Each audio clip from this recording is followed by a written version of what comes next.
En 1970, un barrage fut construit sur le Nil à la hauteur d'Assouan, donnant naissance au lac Nasser. Pour éviter que l'eau ne les ensevelisse, entre janvier 1966 et septembre 1968, les célèbres temples d'Abou Simbel furent taillés en blocs numérotés dont chacun pesait environ 30 tonnes et transportés sur le haut plateau désertique 210 mètres plus loin et 654 mètres plus haut que leur site originel, où avaient été préparées 2 collines de béton armé auxquelles ils furent adossés exactement dans leur position d'origine. En 1972, les colosses étaient à nouveau prêts à accueillir les visiteurs.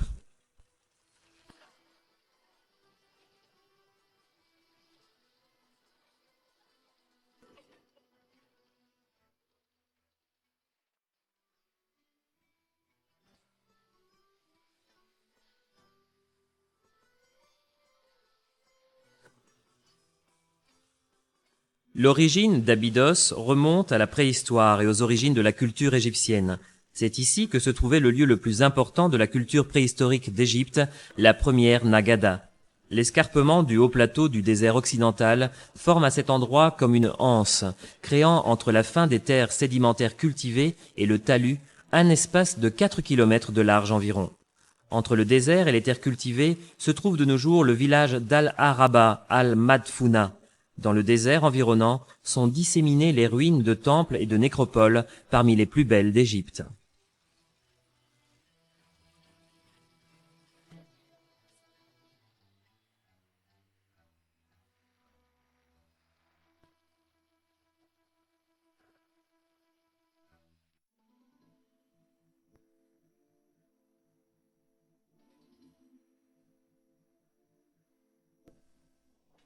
Alexandrie, située à l'extrémité occidentale du delta du Nil, fut construite par Alexandre le Grand en 331 avant Jésus-Christ, peu après avoir arraché l'Égypte à l'Empire perse. Sa position et ses caractéristiques naturelles firent de cette nouvelle fondation un lieu idéal pour le développement d'un grand port commercial. Alexandre voulait en effet que cette ville devienne le bazar du monde, un trait d'union entre l'Europe, l'Arabie et l'Inde. Construite en échiquier suivant les plans de l'architecte Déinocrate de Rhodes, la ville acquit une certaine physionomie grâce à l'œuvre de l'architecte Cléomène de Naucratis, avant de revêtir son aspect définitif aux alentours de l'an 250 avant Jésus-Christ.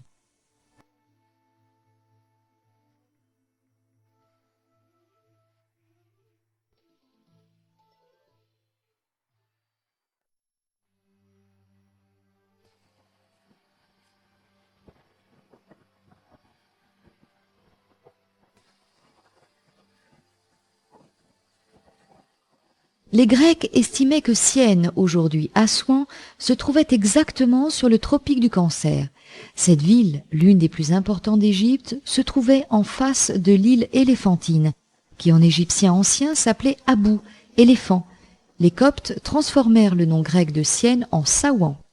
Plus tard, la ville s'étendit jusqu'à occuper la rive orientale du Nil. Sa richesse venait du commerce avec l'Afrique noire. C'est ici que l'ivoire, l'or et d'autres produits exotiques, ainsi que les esclaves, pénétraient en Égypte. Syène était aussi l'endroit où l'on extrayait les pierres les meilleures, granit, basalte, quartzite, qui permettaient d'ériger des statues et des obélisques éternels. À Montélie Assouan se trouvait la cataracte, un barrage naturel formé sur le Nil par l'affleurement de roches de granit, de porphyre et de quartzite qui partageaient le Nil en plusieurs bras et donnaient lieu à des rapides difficilement navigables.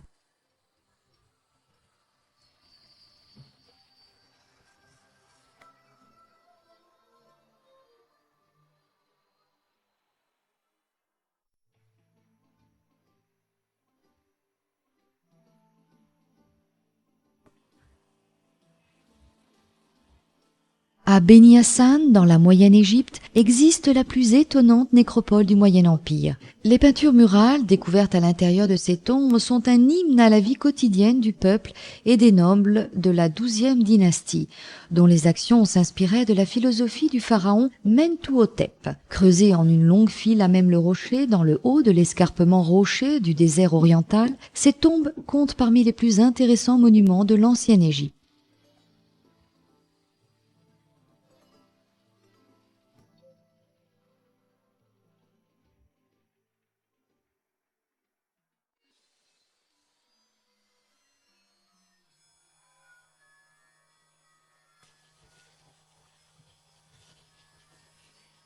Le Caire est la plus grande ville islamique du monde. C'est aussi un modèle et un centre culturel auquel se rapportent tous les peuples de langue arabe. Ses universités, ses musées, ses institutions culturelles sont nombreuses et de très haut niveau. Elle compte environ 14 millions d'habitants si l'on considère toute l'agglomération urbaine qui s'étend désormais jusqu'au delta et jusqu'à Gizeh.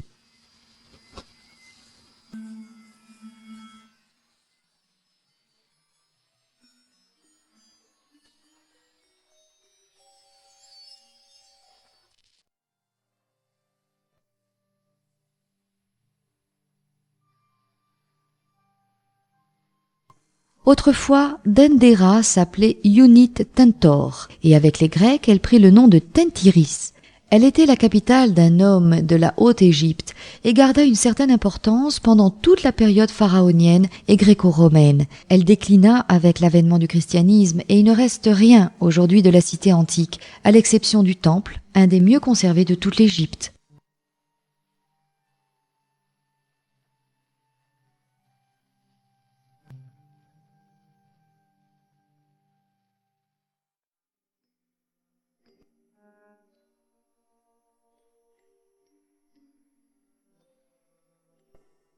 Au milieu de la petite ville d'Edfou se dresse le temple d'Horus, aujourd'hui encore en condition parfaite. C'est peut-être le monument le mieux conservé de toute l'Antiquité. Selon la légende, il fut construit d'après un modèle tombé du ciel à Saqqara à l'époque d'Imhotep. La construction du temple commença en 237 avant Jésus-Christ sur les fondations d'un temple plus ancien et fut achevée en 57 avant Jésus-Christ. Ici, Horus était connu comme le disque ailé et c'est ainsi qu'il est représenté sur les architraves du temple.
Si le Nil semble une longue stèle couronnée d'une fleur de lotus, le delta, le Fayoum apparaît comme une grande feuille verte, délicatement posée sur le désert de Libye. Cette région resta à l'état sauvage jusqu'à l'époque du Moyen Empire, lorsque les pharaons de la 12e dynastie décidèrent de l'assainir, la transformant en un jardin, un lieu à la mode où la noblesse et les souverains eux-mêmes firent bâtir leur résidence.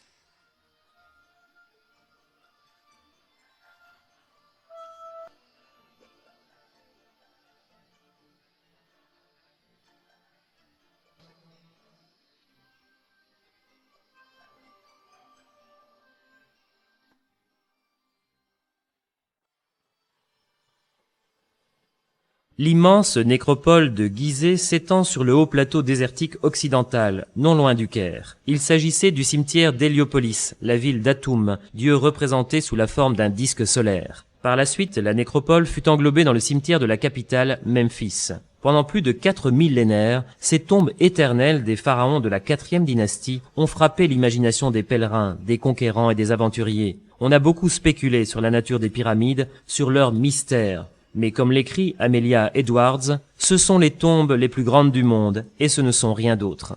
Dans toute la zone qui entoure les pyramides se trouvent des mastabas. Il s'agissait principalement de tombes de dignitaires de la cour ou de membres de la famille du pharaon. L'antique nécropole de Gizeh est encore utilisée comme cimetière par les habitants de Nazlet al-Simam.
Cette ville était l'antique Khmounou, la ville des Huit, chef-lieu de la province ou nome du Lièvre.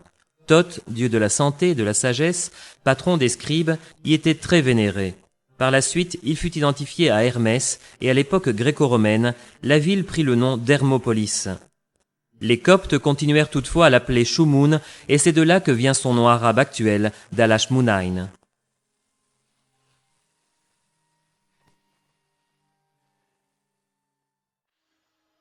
Les vestiges de l'antique Héracléopolis, ou Enet Nessout, des céramiques réduites par le temps à l'état de tessons, marquent l'emplacement de la capitale pharaonienne du 20e district de la Haute-Égypte, rivale de Thèbes pour la domination du pays au cours de la première période intermédiaire. C'est pourquoi les 9e et 10e dynasties furent dites héracléopolitaines. Le dieu principal de la ville fut Arsaphès, à la tête de bélier, interprété comme Héraclès par les Grecs, qui baptisèrent la ville Héracléopolis Magna.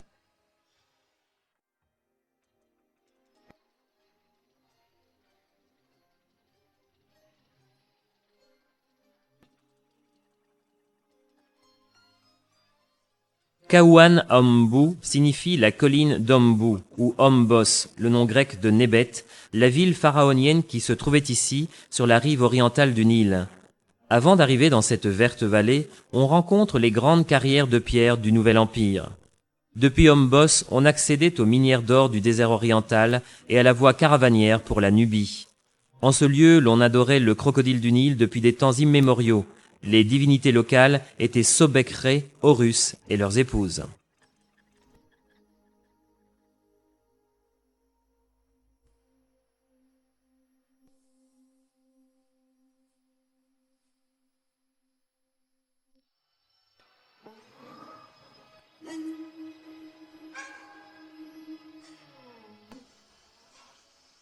Luxor est situé sur le site de l'ancienne Thèbes, érigée au rang de capitale du pays vers l'an 1650 avant Jésus-Christ. Les princes qui la gouvernaient jouant alors un rôle déterminant dans la lutte contre les envahisseurs Hyksos et dans l'unification du pays. Depuis lors, la ville devint la résidence des pharaons et vit affluer vers elle d'immenses trésors.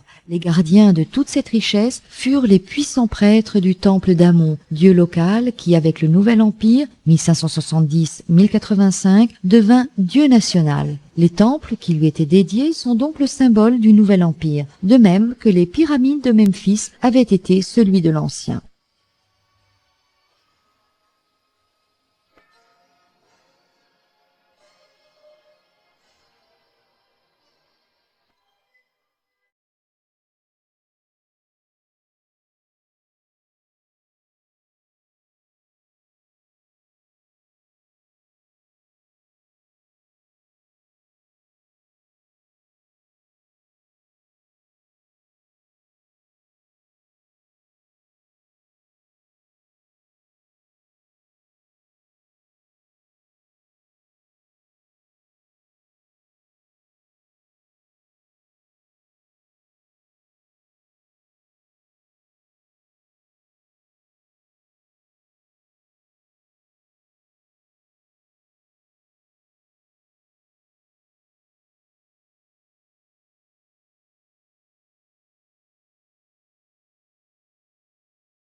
l'île de Philae devint la demeure d'Isis et d'Horus enfant, et fut un lieu de pèlerinage même pour le monde romain.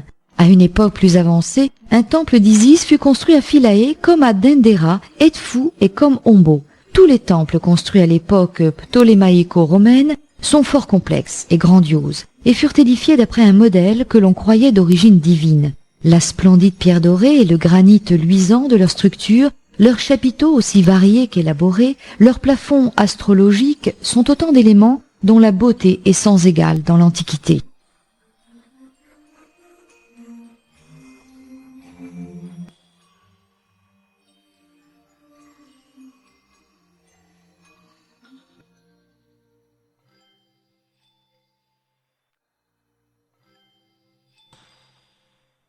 Au sud de Saqqara, entre les pyramides de Dachour, s'élève la fameuse pyramide à double pente, et à côté la pyramide septentrionale, dite pyramide rouge. Pour ces deux monuments, un nom est cité à plusieurs reprises, celui de Snéfrou, le père de Khéops. 45 km plus au sud se dresse la pyramide de Meidoum en forme de tour.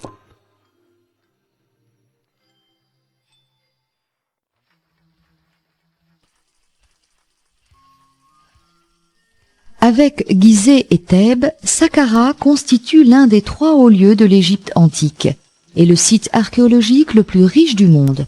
Toutes les périodes de la longue histoire du pays sont représentées à travers ces vestiges.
C'est dans la plaine de Tel El Amarna que se trouvait autrefois la ville d'Akhétaton, ardemment désirée par le pharaon hérétique d'Aménophis IV, qui régna de 1379 à 1362 avant Jésus-Christ. Avec sa femme Néfertiti, Aménophis mit au point une réforme religieuse qui révolutionna toute la structure administrative. Il remplaça le culte d'Amon par celui d'Aton, représenté sous forme de disque solaire, conçu comme force bienveillante et universelle de la nature.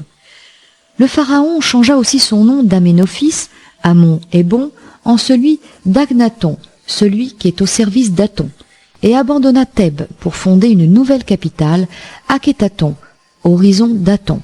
Mais une réforme d'une telle portée n'était pas adaptée aux sentiments d'un peuple profondément traditionnaliste. De grandes résistances s'élevèrent contre elle, et au bout d'à peine une décennie, Aménophis fut contraint de retourner à Thèbes et de restaurer le culte d'Amon, tandis que la ville, qui n'aurait jamais dû exister, fut abandonnée et disparue.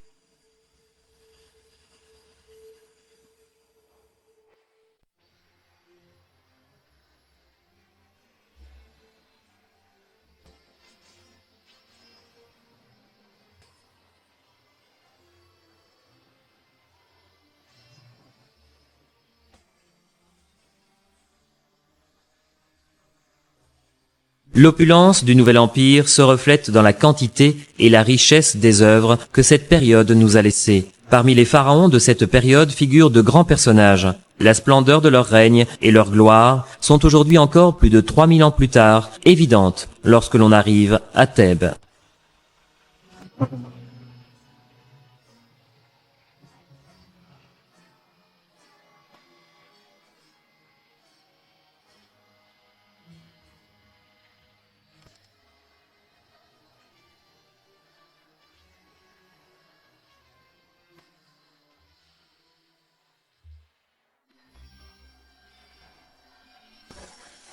L'appellation Thèbes-Ouest est un usage artificiel savant qui définit les temples funéraires et les nécropoles, qui s'étendent sur la rive gauche du Nil jusqu'aux vallées arides du désert de Libye. Le site archéologique de Thèbes-Ouest, où sont construits de nombreux petits villages, comprend la vallée des rois et des reines et conserve quelques-uns des monuments les plus célèbres de la vallée du Nil, entre autres le temple de la reine Hatshepsut, le Ramesséum, le grand temple de Ramsès III et les colosses de Memnon.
Dans la vallée des rois, parmi des dizaines d'hypogées grandioses, se trouve la petite tombe de l'un des pharaons les moins importants, car il mourut jeune.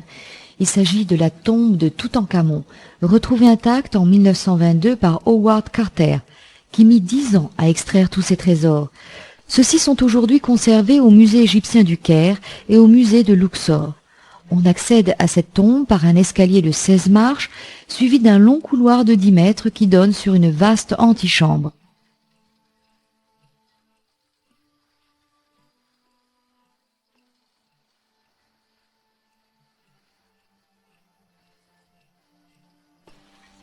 Celle-ci donne à son tour dans une petite pièce latérale qui n'est autre que la chambre funéraire où la momie de Toutankhamon, enfermée dans 3 sarcophages encastrés et protégée par 5 coffres, avait été déposée 33 siècles auparavant.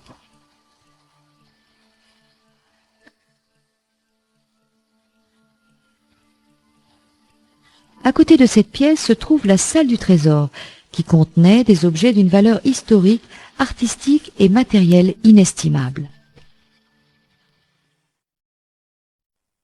Comme le veut la tradition amarnienne, les traits du pharaon sont fidèlement reproduits sur ce sarcophage.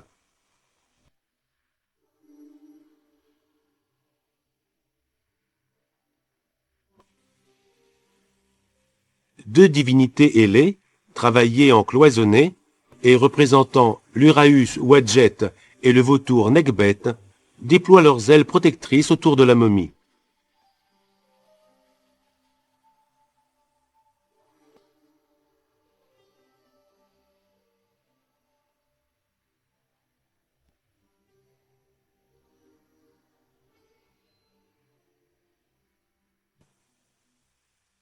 La décoration de ce sarcophage, basée sur un motif à plumage, est incrustée de la tête aux pieds de verre polychrome et de pierres semi-précieuses, séparées par de longues bandes de hiéroglyphes.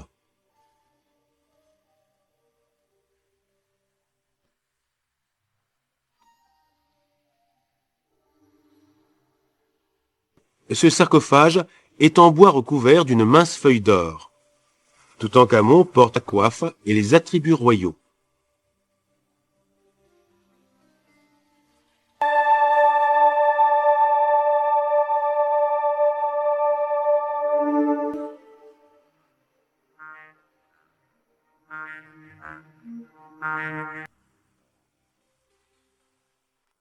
Le trône royal est entièrement revêtu d'or, avec des incrustations de faïence, de pierres semi-précieuses et de terre cuite.